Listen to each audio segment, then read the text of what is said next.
Thank you, Mr. Speaker. To address the body, sir. Yes, sir.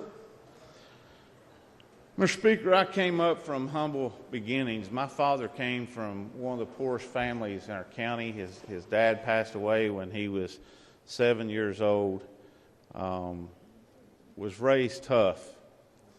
I come from a region, not just of the state, but of the country, that is stricken with poverty.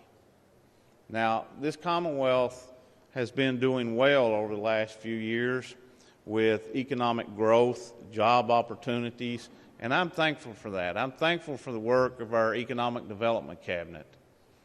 But I stand before you, and I hope we can make this a regular occurrence from members of my area, but I stand before you today and members of this General Assembly, Mr. Speaker, to call upon the Secretary of the Economic Development Cabinet to put Eastern Kentucky on the top of their priority list when they began talking to these companies and recruiting companies to come to Kentucky.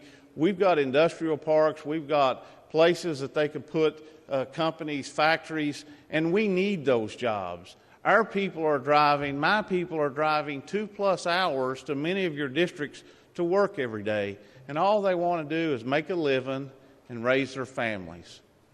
We've heard bills like the Rural Jobs Act bill that the gentleman from Graves has this year for 6 years now.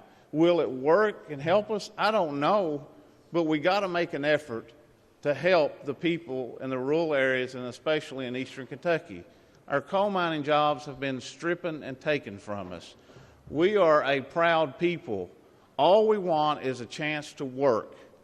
And all I'm seeing is things that's hindering the people of Eastern Kentucky. So I ask each of you to join me. I don't have all the answers. But if you've got some answers, come to me. Let's work together. Let's strive to bring industry into Eastern Kentucky. Mr. Secretary and the Economic Development Cabinet, come and see the things we got promoted on your website. When you get a call from those companies, say, look, we've got this place, it's in a rural part of the state, but you're going to get some of the finest, hardest working people that you're ever going to find anywhere. You know, we've trained some folks, some former coal miners, and they're coming down to Marquis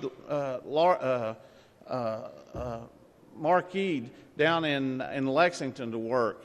And you know what they tell us about them? Send us more of those people. They're driving 2 hours to work, but they're the first ones to show up. They're the most dependable, and they're the hardest working people we got down here.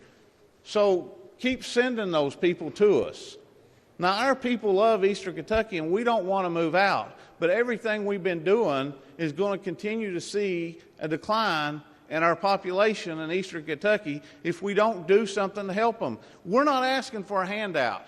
Okay? Handouts puts them on programs where they don't go to work. We want hand-ups. We want opportunities. We want opportunities for our people to have good paying jobs where they can raise their family, and they can live where they've lived for generations. My family has lived in Eastern Kentucky since my 6th great-grandfather moved into the area after that he commanded a cavalry force with the Continental Army. My family has lived where we're at, and we want to stay there. But we need jobs, and we need help. Now, we pass all kinds of things through here.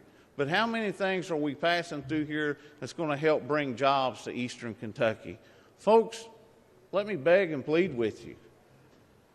The Golden Triangle for years, for decades, they loved our coal severance monies we sent. Billions of dollars into that area. They loved it. But now we're forgotten about. We're the land that time has forgotten, apparently. And I ask the Economic Development Cabinet, the governor, the members of this General Assembly, let us come together, let us work for the good of the people of Eastern Kentucky to help bring some of these good paying jobs into Eastern Kentucky so our people can live and raise their families like everywhere else. Thank you, Mr. Speaker.